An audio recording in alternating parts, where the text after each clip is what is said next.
Teatro de revista, música, humor, brilho, vedetes e plumas. A nossa convidada de hoje é considerada a maior autoridade desse gênero teatral no Brasil. Mas ela é também uma profunda conhecedora da comédia dell'arte e da obra do italiano Dario Fo. Diretora teatral, pesquisadora, dramaturga, professora. É uma honra receber no persona Neide Veneziano.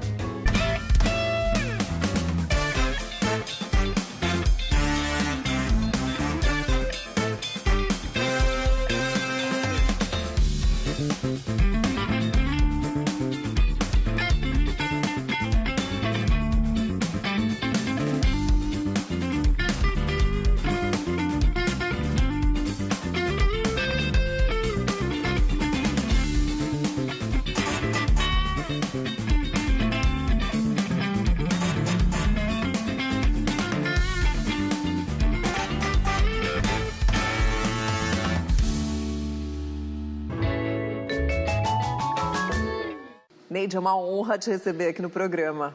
Seja muito bem-vinda ao Persona, Neide. Olha, gente, muito obrigada, Cris, muito obrigada, Atílio. Vocês não imaginam há quanto tempo que eu queria vir aqui. Eu olhava o programa e falava, gente, eu queria ir. Não é só uma honra, é uma felicidade estar aqui, tá? Muito obrigada. Que bom. Que ótimo. Neide, você é uma especialista em pelo menos 2 gêneros teatrais, a comédia dell'arte e o teatro de revista. A gente vai falar bastante sobre isso, claro, né? Mas para a gente começar a nossa conversa, você nasceu e foi criada lá na cidade de Santos, descendente de italianos, e você se casou na Società Italiana di Beneficenza, onde sempre havia bailes e onde o seu pai soltava a voz nas canções napolitanas, né? Pinta um pouco esse cenário para a gente saborear. Era bem diferente essa época, né? Porque era anos 50, assim. Eu era adolescente nos anos 60. Mas eu tinha sempre uma festa na Società Italiana di Beneficenza, sempre tinha uma festa, e meu pai cantava.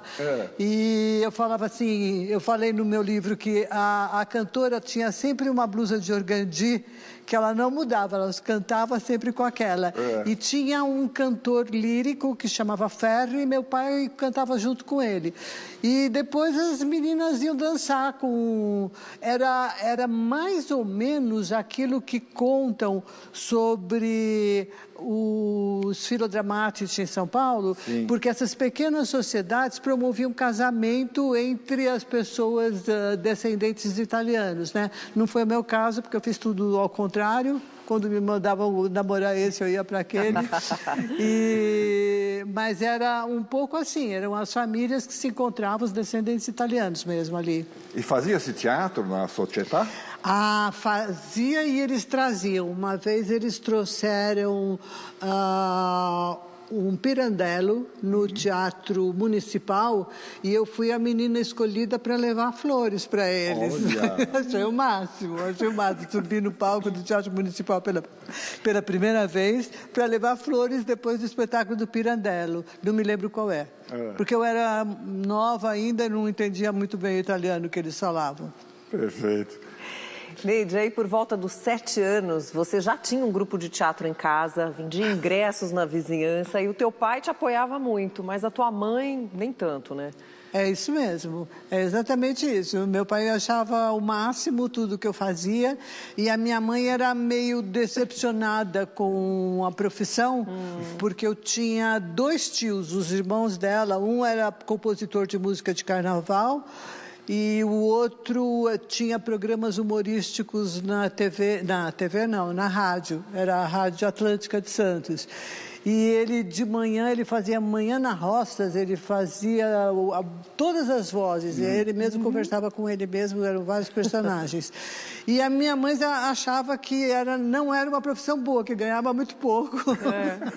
Eu tinha que ser professora, aquelas coisas de mãe, né? Meu pai não, meu pai achava tudo o máximo. E o teu pai foi uma inspiração para você, né? Você ouvia ele falando e foi daí que você também se inspirou a começar a fazer o teatro. Exatamente. Eu gostava muito dele, trocava muita ideia com ele, porque a minha mãe, ela vinha de uma família também portuguesa, cheia de preconceitos. Então, a minha mãe era muito brava, assim, o jeito que sentava, o jeito que falava.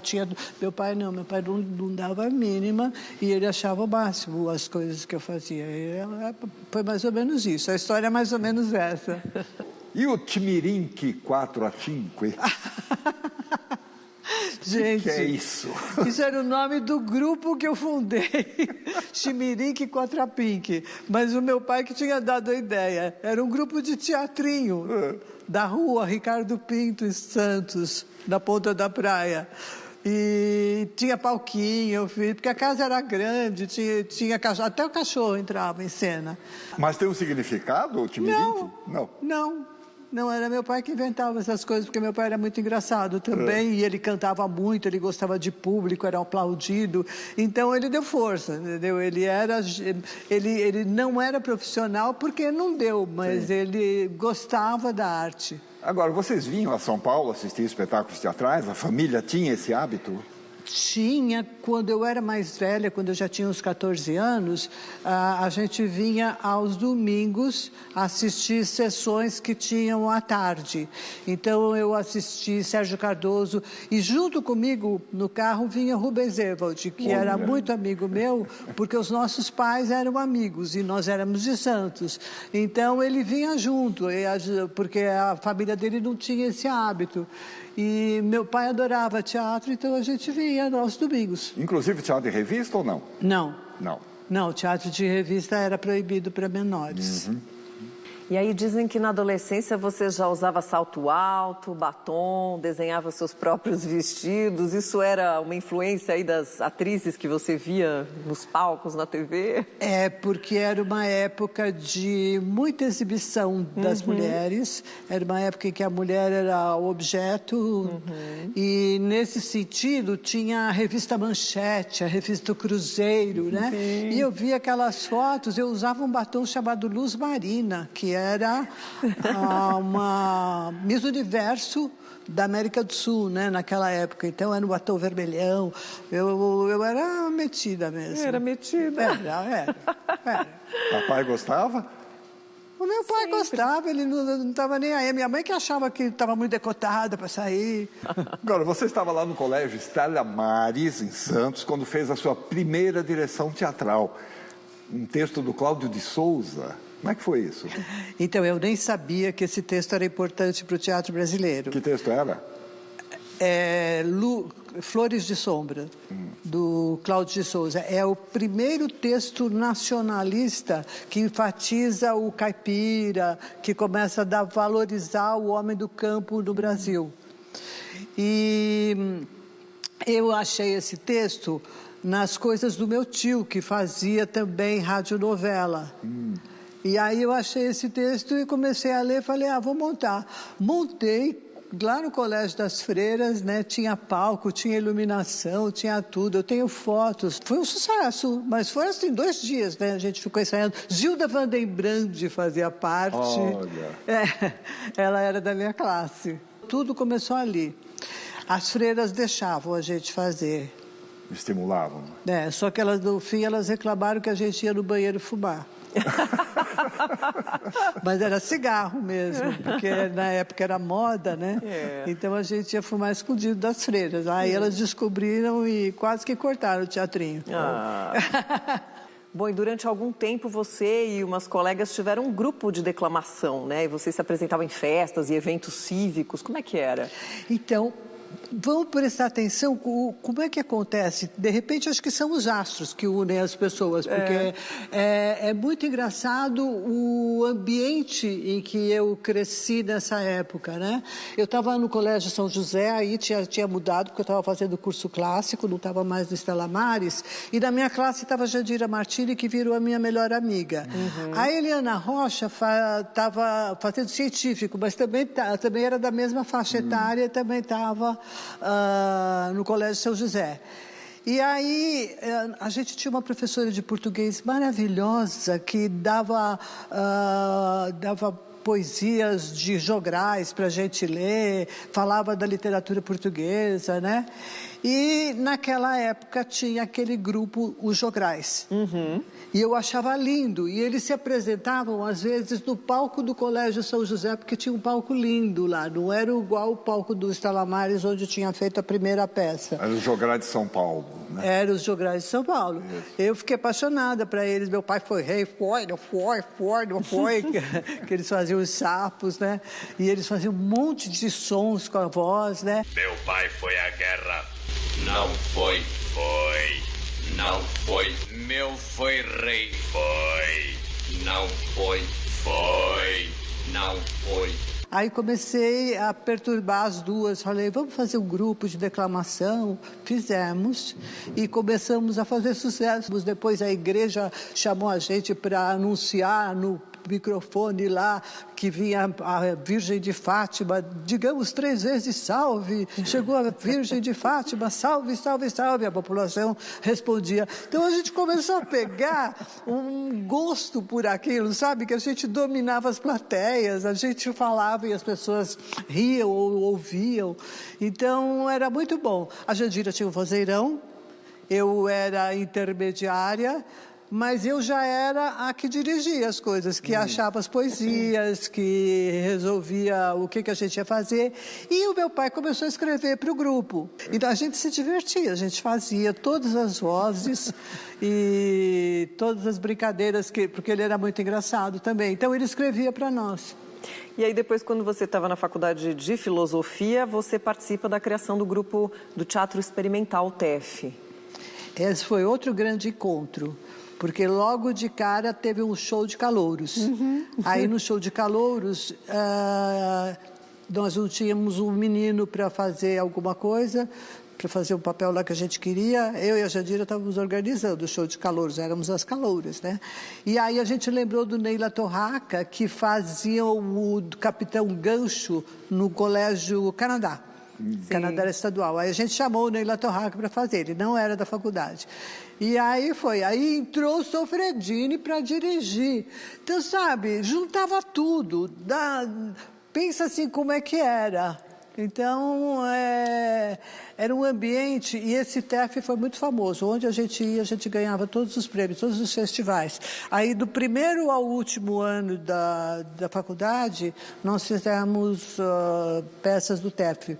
Estreamos Delcio Rodrigues, organizamos cursos de dramaturgia e também de interpretação, com gente da EAD, porque eu e a Jandira éramos muito metidas, a gente cumprimentava as pessoas vinham. Maravilhoso, né? Você ganhou um prêmio de atriz fazendo um papel no Alto da Barca do Inferno, é isso? Eu fiz o Diabo e a Jandira fazia a Brise da Baixo. E a Jandira dirigia. E o Sofredini fazia aquele que era um fidalgo.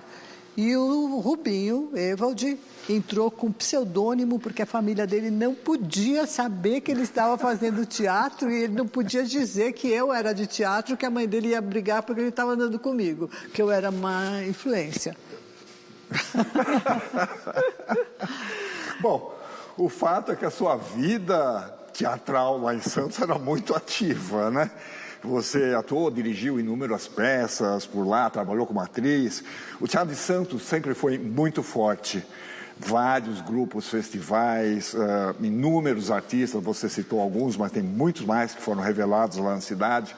Plínio Marcos, Pagu. Sim. Sim, eles não eram da nossa turma, por isso que eu não estou falando deles, mas eles eram, ao mesmo tempo, eles agiam em outras situações agitadores sociais, culturais lá na cidade, né?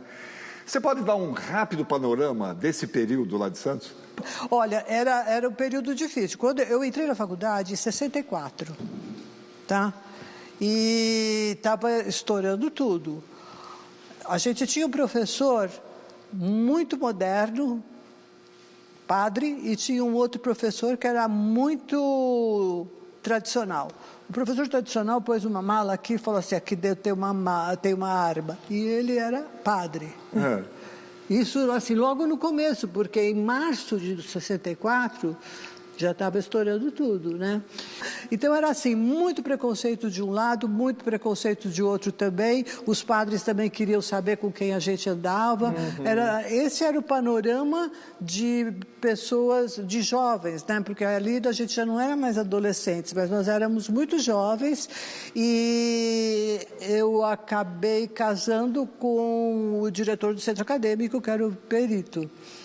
E, então, tinha um movimento muito político dentro das universidades. E a gente marcava de ir nos cinemas, e em Santos, naquela época, passava filme à tarde e depois tinha debate do filme. Então, era assim, a gente se achava muito intelectual.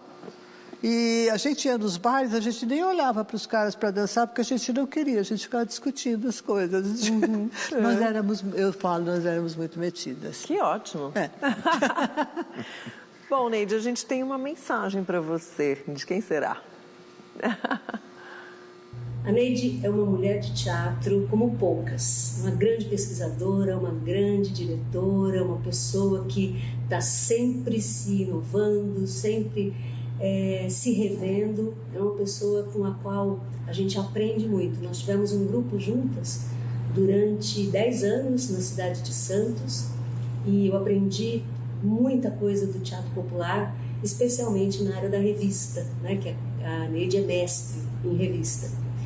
E nos últimos tempos a gente fez um espetáculo juntas, também um resgate daqui de Santos. Ela dirigiu, escreveu, eu fiz como atriz e foi um espetáculo delicioso. Todas as coisas que a Neide faz são sempre muito bem feitas, é sempre muito impecável, é uma pessoa muito séria, né? E é muito gostoso trabalhar com ela. E também tem uma relação muito afetiva de anos, até antes de fazer teatro, conheço a Neide quando meus pais trabalharam com ela. Enfim, a Neide é uma pessoa do meu coração. Ai, que lindo! Ela realmente é uma das pessoas que representa o Teatro Santista. Ela está lá agora, ela é diretora da Escola de Arte Dramática, que é da Prefeitura. E ela mudou para lá num momento que tinha que cuidar da mãe e acabou gostando e não quer mais sair de Santos. Porque Santos é uma cidade muito convidativa também, é uma cidade muito boa de morar. Neide, a gente vai para um rápido intervalo agora e na volta a gente pode falar sobre teatro de revista? Sim. Mas antes a gente tem um recado para dar. Mais uma edição do Prêmio Shell de Teatro está chegando para reconhecer as potências da cena teatral brasileira e as suas histórias. O prêmio é um dos mais tradicionais símbolos da cultura do nosso país, que a cada ano se torna mais relevante no universo das artes cênicas. Esse é um reconhecimento para todos os profissionais, da produção à atuação, da música à direção, que transformam os palcos em espaços de diálogo, reflexão e pertencimento. Na sua 36ª edição, o Prêmio Shell de Teatro vai mais uma vez em busca de talentos que fazem da paixão pelo teatro um verdadeiro espetáculo. Tudo o que você precisa saber sobre a premiação está no site shell.com.br/PST. Acesse já e conheça essa iniciativa.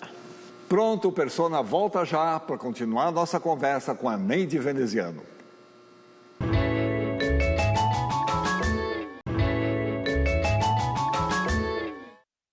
Estamos de volta e hoje a nossa convidada é Neide Veneziano. Neide, a gente tem uma mensagem para você agora, ainda aí sobre as suas inúmeras atividades em Santos, olha só. Era 1986, eu estava entrando na faculdade de teatro e conheci a Neide lá.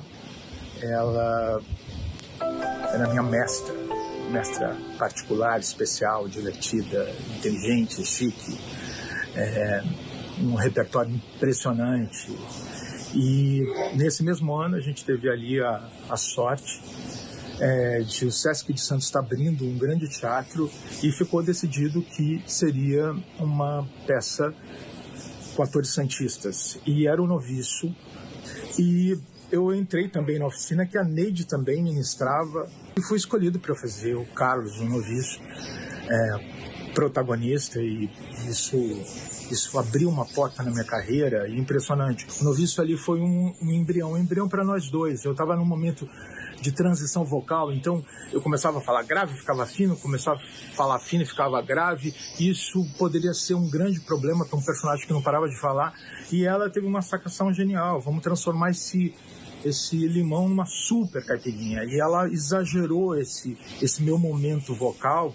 Isso acabou criando um caco, um destaque a mais para mim, um problema que foi solucionado pela brilhante direção da Neide. Acabei sendo indicado para prêmio nos festivais, e o Noviço me levou para a companhia do Antunes, depois para o Gabriel Vilela, e em 89 eu já estava morando no Rio de Janeiro, trabalhando na TV Globo. Isso foi tudo muito rápido. Então eu posso dizer que a Neide que foi a pessoa que escancarou esse portal profissional para minha vida. Minha carreira aconteceu tudo muito rápido, mas eu tenho certeza que não teria acontecido tão rápido se eu não tivesse começado tão certo com ela. Te amo, Neide, minha mestra com carinho. Muito bom, né? Mas o que o Charles falou agora, teve uma outra coisa. A gente teve um problema com a menina que fazia a Emília, que eu não lembro o nome, e ela perdeu a voz quase em cima da hora da gente ir para o Festival de São José do Rio Preto, que naquela época era um escândalo de bonito. Não sei agora, deve estar também. E aí ela perdeu a voz. Eu passei todas as falas dela para os outros, ela ia abrir a boca, já sei o que você vai falar, e falava. E ela fazia assim. Então ela não tinha voz, porque ela era uma mocinha que não podia falar nada. Até aumentou a comédia e aumentou o jeito de tratar as pessoas. Genial. E no intervalo, porque a essa altura eu já estava na universidade e já estava no mestrado, já estava fazendo mestrado. Aí eu já tinha lido, porque aí eu já estava pesquisando. Sim. Né? E aí eu já tinha lido que nos intervalos eles faziam números musicais para divertir o público. E tinha o Dagoberto Feliz, que se vestiu de uma cantora lírica e que foi para o meio da plateia na hora do intervalo cantar modinhas imperiais. Mas era assim, ele fazia um sucesso absurdo. Então era assim, tinha o Charles, que falava com aquela voz desigual, a menina que tinha perdido a voz, e o Dagoberto, que cantava divinamente bem com voz de mulher. E você mencionou aí suas pesquisas, né? Você tem teses e pesquisas sobre a dramaturgia cômica brasileira, com foco em autores aí como Martins Pena e o Arthur Azevedo. Pode-se dizer que eles estão na origem da comédia brasileira, não é mesmo? Pode, sem dúvida nenhuma pode, porque são as pessoas que escrevem, porque antes a gente tem teatro feito na rua, porque o teatro nunca para, mesmo na Idade Média, quando disseram temos um vazio, tem um momento negro da Idade Média, não tem, porque sempre fica na mão de quem quer vender alguma coisa, quem quer contar uma história na esquina, mas nesse caso, no Brasil, antes de ter as companhias teatrais, tinha gente que declamava e que representava na rua. Tinha os títeres de casaca, então eram os caras que viviam de casaca preta e tinha os bonequinhos aqui que eles faziam, tudo na feira. Então, até chegar Martins Pena, até chegar Arthur Azevedo, era um teatro que não estava registrado ainda, que não tinha uma dramaturgia escrita, que isso é super importante para a história, né? Agora, sobre o teatro de revista, Neide, que é uma das suas especialidades, o assunto é muito vasto, mas você poderia dar um resumo para a gente do o que é o teatro de revista, um pouquinho da origem, como é que ele se abrasileirou aqui entre nós? O teatro de revista é um teatro feito em pedaços, digamos, como o circo. Então, você não precisa assistir o primeiro quadro para entender o segundo, você não precisa ter assistido o primeiro e o segundo para entender o terceiro, você até pode chegar na metade, porque ele é uma junção de vários quadros. E aí, quando eu comecei a estudar, sinceramente, ninguém sabia nada, a revista estava sendo dada como morta, as pessoas torciam o nariz para o teatro de revista. A origem do teatro de revista é da França ou é de Portugal? É da França. E como é que ela foi chegando aqui? A história também é uma das histórias mais bonitas, porque na França, do século XVIII, tinha um teatrinho de feira, e na feira, não era um teatrinho, tinha vários blocos assim de barracas onde se fazia teatro, e entre a barraca de teatro e o outro teatro vendia batata, vendia feijão, vendia o que seja, uma feira que tinha lazer. E aí, numa dessas barracas, os comediantes dell'arte que foram expulsos, porque eles estavam lá quietinhos não, eles nunca foram quietinhos, eles estavam lá em Veneza. Aí, de repente, eles começaram a fazer sucesso e o sucesso chegou na França. Aí o rei de França manda chamar os caras. Tem um filme... A Viagem do Capitão Tornado. Isso, é maravilhoso.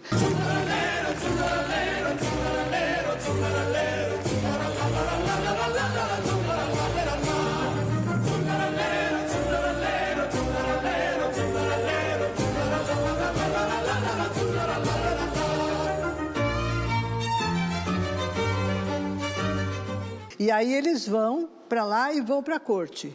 Mas quando eles chegam na corte, eles são muito independentes, eles fazem um humor crítico, né?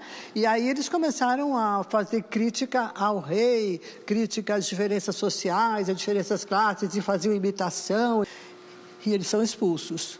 Quando eles são expulsos, eles caem nessa feira. E aí eles começaram a fazer teatro nessa feira. Ao fazer teatro nessa feira, eles começaram a ser perseguidos também. Incendiavam as barracas, mandavam eles ficar quietos e não falar. Então eles diziam, para não falar, tá bom, não pode falar em francês nem em italiano. Aí eles inventaram o gramelô. Sabe aquela língua que você não faz e você exprime pelo próprio corpo? E aí um dia tem um que escreve uma revista que chama La Ceinture de Venise, a Cintura de Vênus. E aí é muito interessante, porque ele resolve passar em revista, ele não sabia que ele estava fazendo revista, em revista o que a França tinha de melhor, o que Paris tinha de melhor, que era o teatro. E aí, então, vem um compère, que é o apresentador, e o compère é o Rei Momo.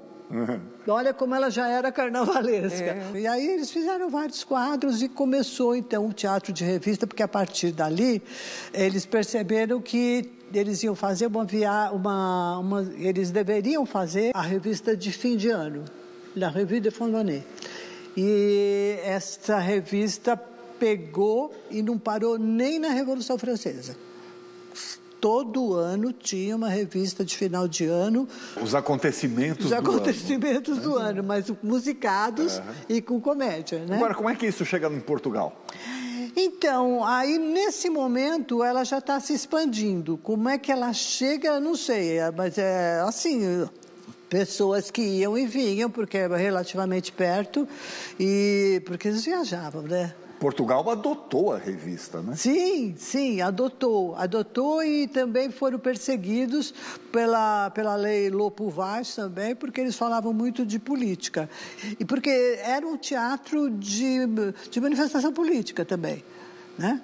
Um teatro principalmente de crítica às injustiças sociais. Tinha muito isso, mas era sempre com bom humor, sempre na piada. Agora, você tomou contato mais profundo com o teatro de revista através de um parente, né? Que era o conteúdo em pessoa, né?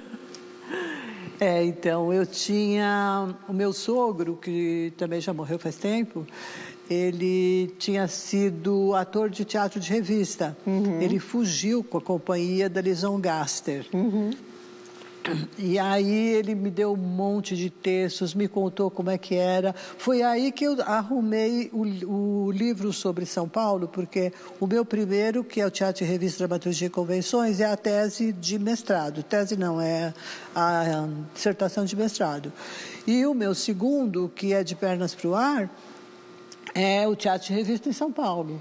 que foi assim, meu sogro que começou a contar coisas e eu transformava em texto, ia pesquisar e acabava dando certo. Então eu descobri que houve uma vedete chamada Lison Gaster, que nasceu em Piracicaba, que era maravilhosa, ela era uma vedete bandeirante, porque eles viajavam de trem, ele viajava com ela.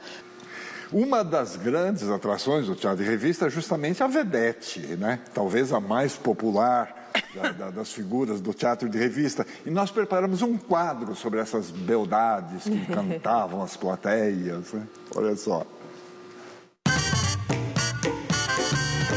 Pode-se dizer que o teatro de revista surgiu na França no século XVIII como sátira musical dos acontecimentos do ano.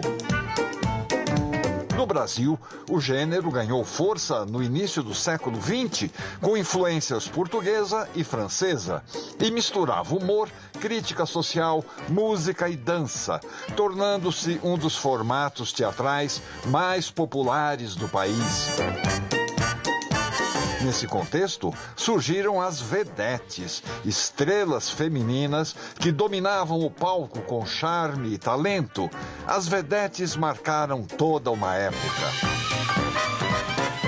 Luz del Fuego, Elvira Pagan, Virginia Lane, Mara Rubia, Carmen Verônica, Iris Bruzi e toda uma constelação de belas mulheres eram ícones de liberdade e de sensualidade. Com o tempo, migraram para o cinema, tornando-se musas das chanchadas e comédias populares, e na televisão adaptaram seu estilo para programas de auditório e humorísticos. O teatro de revista também foi espaço para a crítica política, embalada por marchinhas e esquetes satíricos.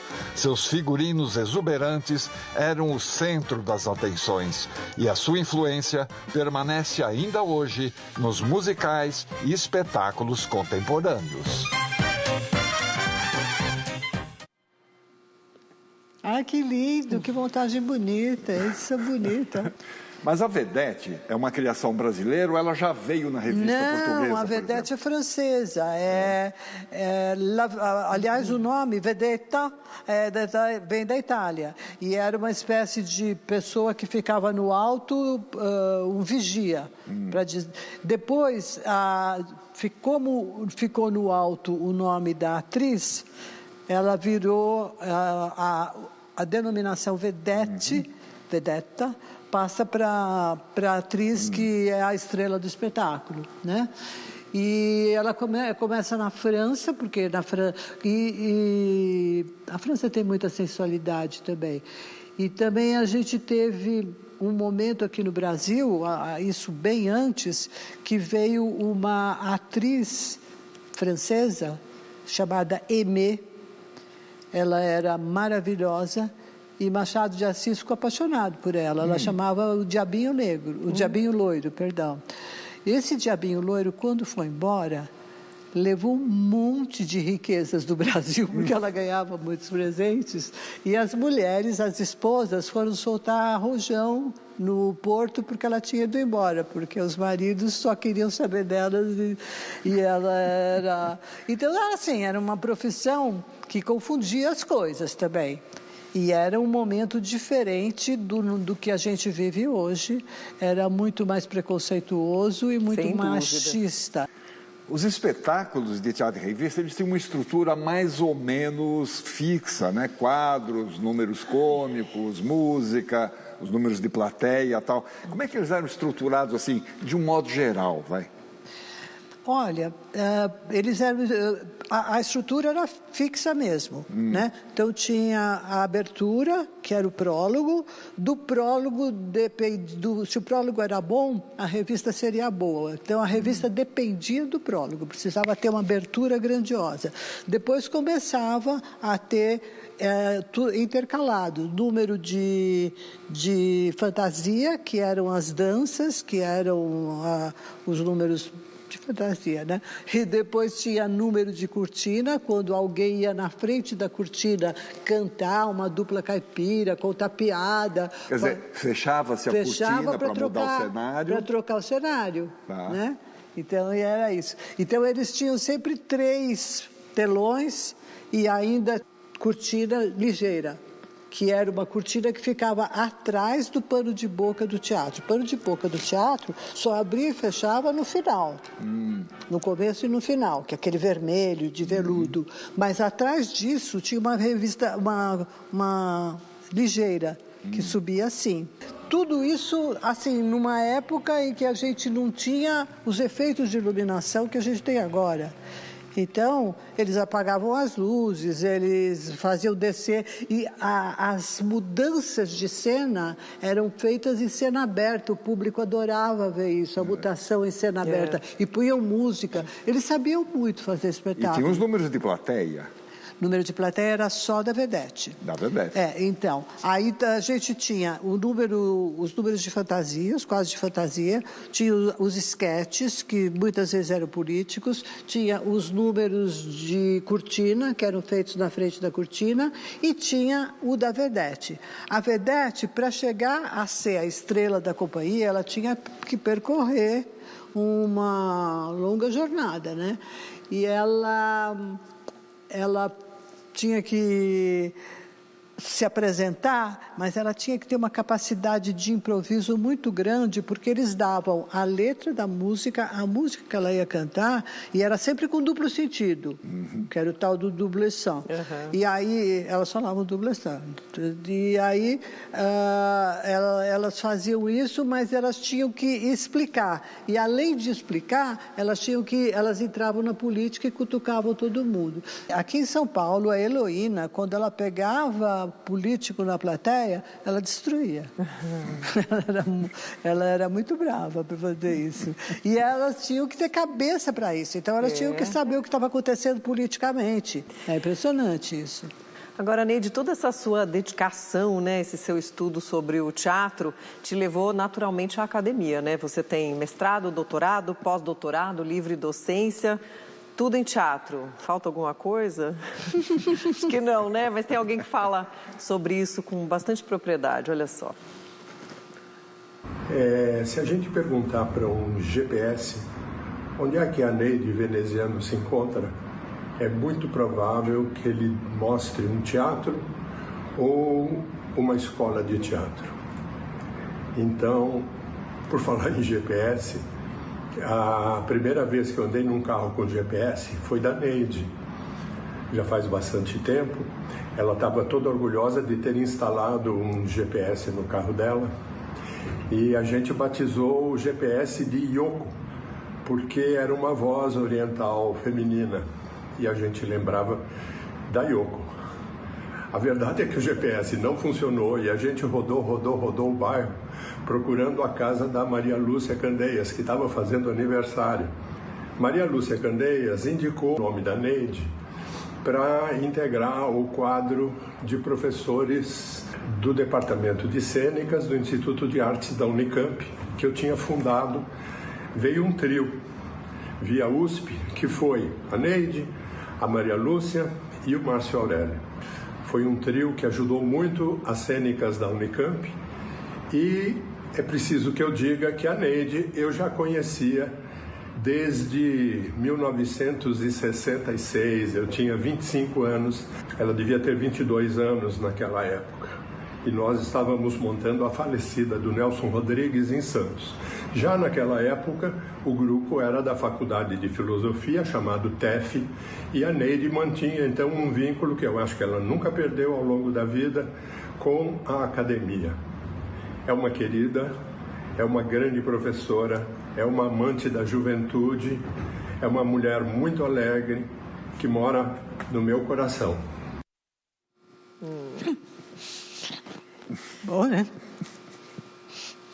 Respira. Ele que te levou para a Unicamp, então? É, porque ele foi o criador do Departamento de Artes Cênicas da Unicamp. E aí ele formou um grupo de professores completamente diferente do grupo de professores da USP, por exemplo, porque era um grupo de artistas, né? Era o pessoal do Victor, depois veio o Márcio Aurélio, eu, tudo, mas era um grupo de artistas, não era um grupo de... por acaso eu estava virando acadêmica, porque eu gostava de pesquisar, mas era acadêmico do teatro, né? Acadêmico da arte.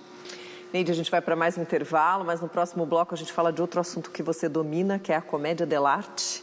E também falar de Dario Fo. Pode ser? Sim.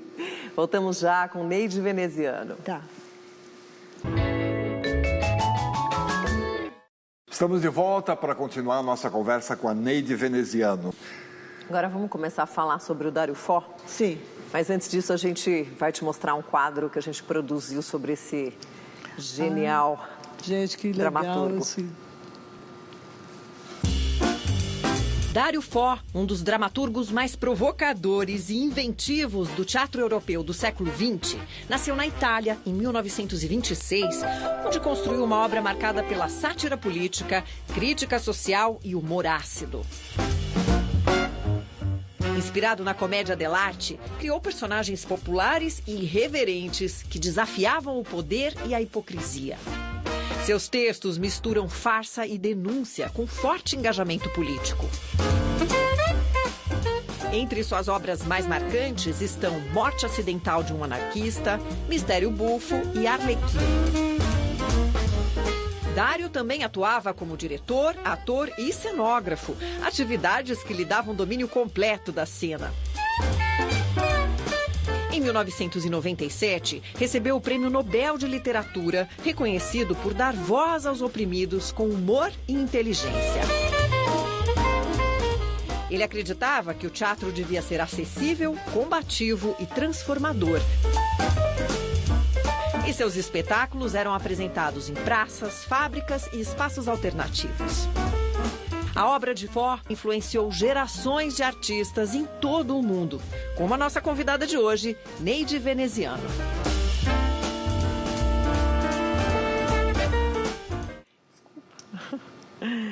O que te atraiu? O que te fez ter esse interesse tão profundo pelo Dario? Olha, tem uma historinha antes. Eu tinha uma amiga santista também, que foi para a Itália, e ela começou a assistir as peças do Dario Fo, e ele convidava as pessoas para entrarem atrasado, para ele falar, está atrasado, né? Porque o improviso dele era tudo combinado. E aí ela foi uma dessas pessoas, aí ela ficou fã deles, e ela me trouxe um texto de lá, que era o Arlequino. Uhum. O Arlequino era uma pesquisa sobre o Arlequim e tinha 4 quadros, não era o Mistério Bufo. Ela me trouxe esse texto e ele tinha montado com a Franca Rame e começou a falar para mim como é que era, etc e tal. Eu falei, nossa, fui para a Unicamp, numa reunião de professores, falei, olha, eu tenho esse texto. Ai, monta. Tá, os professores todos queriam que montar o Arlequino. E tinha uma professora francesa que era Beth Lopes, mas não é a Beth Lopes da USP. Ela tinha estudado as máscaras francesas e ela sabia todas as técnicas de usar máscara. Aí eu me juntei com ela, nós fizemos um espetáculo incrível que chamava Arlequino, com os alunos da última turma da Unicamp, não, da primeira turma que se formou na Unicamp. Primeira. Eu sei que chegou um momento que eu cheguei para o Sábato Magaldi, olha a cabeça das pessoas. E aí eu falei, eu queria fazer um pós-doutorado na Sorbonne, porque todo mundo ia para a Sorbonne. Ele olhou para mim e falou, não é a sua cara é Dario Fo. Olha, não é maravilhoso? Nossa. É maravilhoso. E aí, depois de um ano, eles me falaram que eu podia ir. E aí eu fui para lá. Agora, você é autora do único livro no Brasil sobre o Dario Fo, editado aqui no Brasil, né? E dirigiu espetáculos a partir dos textos dele. E você está falando aí do Mistério Bufo. Quem será que mandou uma mensagem sobre esse trabalho? Fernando, né? Olá, eu sou Fernando Sampaio, da companhia La Mínima Circo e Teatro. A companhia teve a grande sorte e a oportunidade de termos sido dirigido por Neide Veneziano em 2012, numa montagem de Dario Fo. Nós montamos, na época, Mistério Bufo, no Teatro Popular do SESI. E eu acho que o que eu teria a dizer é que todas as companhias de circo e de teatro, talvez elas pudessem ter essa oportunidade né, de montar um Dario Fo e de ter essa sorte, essa honra de ter sido dirigido pela Neide Veneziano. Foi um espetáculo muito importante na nossa história, muito transformador na carreira da companhia. Então, muita admiração e muita gratidão por Neide durante essa montagem no ano de 2012. Um grande beijo.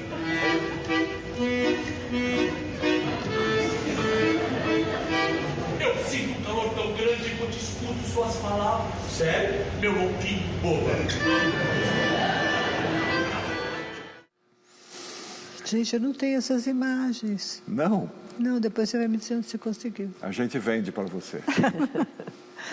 Mas foi um achado, foi um grande encontro, era um absurdo. Eu ia todo dia para Cotia, dirigindo, e eu chegava lá, eles trabalhavam de manhã, as piadas com o corpo, sabe, eles tinham trabalhado com um palhaço também, que era amigo do Dario Fo na Itália, e então juntou a Neide, que estudava Dario Fo, com eles que estudavam esse palhaço. Então foi maravilhoso. A gente viu aí o Domingos Montanher, por exemplo, né? Pois é. Grande Nossa, ator. o Domingos faz uma falta.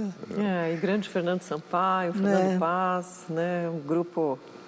Agora, Neide, em que medida essas suas paixões teatrais, você já arranhou um pouco esse assunto, em que medida essas suas paixões teatrais, o teatro de revista, a comédia dell'arte, o Dario Fo, eles se confundem ou se fundem? O teatro de revista com a comédia dell'arte se fundem muito. Isso aí aconteceu também, essa fusão aconteceu num curso do Vendramini. O primeiro curso que eu fui fazer quando eu entrei na USP para fazer mestrado, que a universidade tinha me mandado, eu ganhei bolsa de estudos, eu chorava feito uma louca e falava para minha mãe, tá vendo, a gente consegue ganhar dinheiro com teatro. Eu estava com uma bolsa agora, que era maravilhoso. Aí o Vendramini explicava todos os personagens fixos da comédia dell'arte. E explicava também a estrutura da comédia dell'arte, porque a comédia dell'arte é improvisada, mas tem uma estrutura que sempre funciona do mesmo jeito, que nem a revista. Aí eu cheguei para ele e falei, olha... Tem uma coisa muito interessante, porque você está falando disso e o meu sogro está me contando histórias. As histórias que o meu sogro está me contando têm tudo a ver com a comédia dell'arte. Ele falou, você tem isso? Eu falei, tenho. Que é justamente o teatro de revista. Que é justamente o teatro de revista. Então, eu fiz um trabalho chamado Eco da Comédia dell'arte no teatro de revista, no curso dele. Aí o trabalho foi adotado por outros professores para dar aula, porque todos os personagens da revista que entram, é o pai, é o gordo, é o comilão, é o não sei o quê, são todos, toda essa tipificação cômica, que com o objetivo de criticar. É uma galeria de personagens que você já encontra lá na comédia dell'arte. Já encontra lá, e você encontra lá também situações cômicas. Eu cheguei a ver trapalhões fazendo coisas da comédia dell'arte. E eles acho que talvez nem saibam. Mas... Neide, num dado momento você começou a pesquisar o universo das drag queens, né? Que você considera as herdeiras das vedetes aí do teatro de revista, e o que resultou, por exemplo, na montagem da revista Babadeira, que é um dos seus trabalhos mais recentes.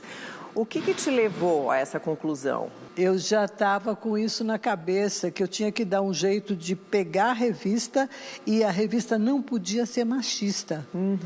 Então, como é que vai fazer uma revista não machista? Porque as mulheres eram objetos, era só o comediante era o grande ator. Elas entravam para fazer a beleza, para fazer a graça, mas os caras também estavam dizendo bobagem para elas recebiam convites estranhos, enfim. Elas eram mulheres objeto e elas sabiam que elas se achavam lindas e elas eram lindas. Mas aí eu falei, tinha que ser de um outro jeito para contar. Aí Claudinho Erschmann me falou, você não quer fazer um espetáculo com drag queens? E aí acabou ganhando fomento e a gente fez e fizemos um documentário. Está lá o documentário, mostrando tudo o que foi feito para entender a drag, porque eu também não sabia. 5, 6, 7, 8. pego a mão e vai pra frente. Mas vamos... Vamos conversar lá fora. Esse baiano. Meu grande tempo era o papo do recreio. Assim, eu adoro estar nesse lugar aqui. Adoro.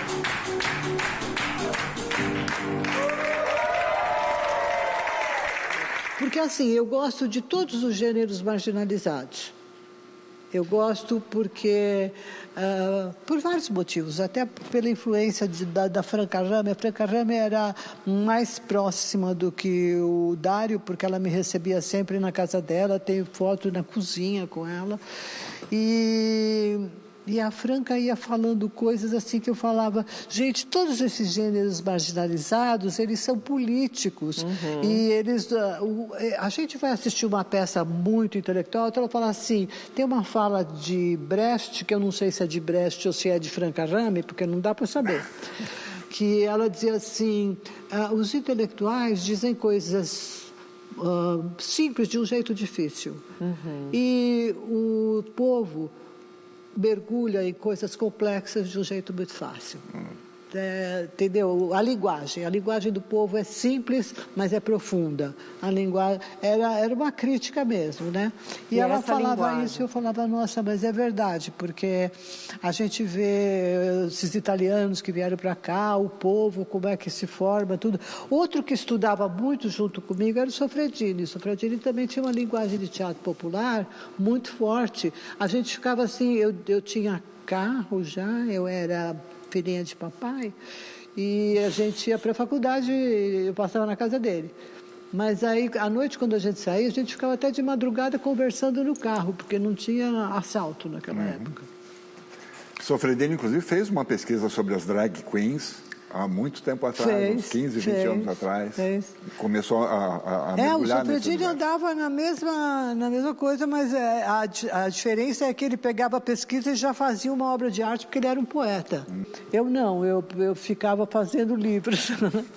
Mas eu acho que deu certo, porque eu tenho um monte de filhotes, porque aí tem muita gente fazendo teses e livros e pesquisas sobre teatro de revista a partir dessa entrada do teatro de revista na universidade.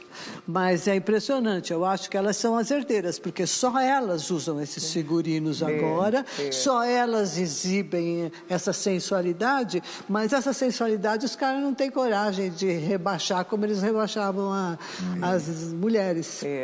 A gente tem a mensagem de uma dessas drags, né? Olha só. Olá, todo mundo aí ligado no Persona. Me chamaram aqui para falar dela, The Only One, a minha deusa Neide Veneziano. Eu conheci a Neide ainda na pandemia, e a Neide estava começando a trabalhar em cima de um processo do fomento que ela havia sido contemplada. E um dia ela gostaria de atualizar o teatro de revista. E ela, muito inteligente, muito sagaz, viu nas drag queens uma maneira de falar o que ela gostaria nessa atualização. É muito doido, porque no primeiro momento, para mim, era uma coisa meio assim, estou do lado de um ídolo. E estava, né, já que estudei a Neide, a obra dela, na Faculdade de Artes Cênicas. Então era um sonho realizado, ela estava ali na minha frente, né? Extremamente acessível, extremamente carinhosa, extremamente maravilhosa, como ela é mesmo, né? Que ao mesmo tempo que ela tem esse lugar de detentora do saber, didática, professora, que ela é, e maravilhosa, por sinal, ela é uma pessoa próxima, uma amiga que me dá conselho, que me apoia, que a gente fofoca, a gente ri juntas. A Neide é uma grande inspiração como pessoa e como profissional, mas principalmente é uma amiga que eu guardo no coração. Neide, eu te amo muito. Eu espero que a gente possa voltar a trabalhar logo, hein? Vou te cobrar. Você que não precisa. Você que vai me cobrar primeiro. Te amo, Neide, te amo. Viva a revista brasileira, também babadeira, voltou pra ficar.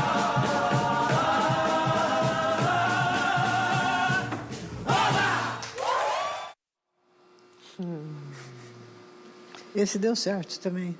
Era bonito, né? Então é isso. Alexa, você conheceu a Alexa nesse trabalho? Nesse trabalho. Eu comecei a investigar. Eu ia lá no clube Barbicha para ver a Alexia e o que ela estava fazendo. Alexia, Delores e outras, né? E elas estavam num mundo só de madrugada. Elas não estavam no horário normal, né?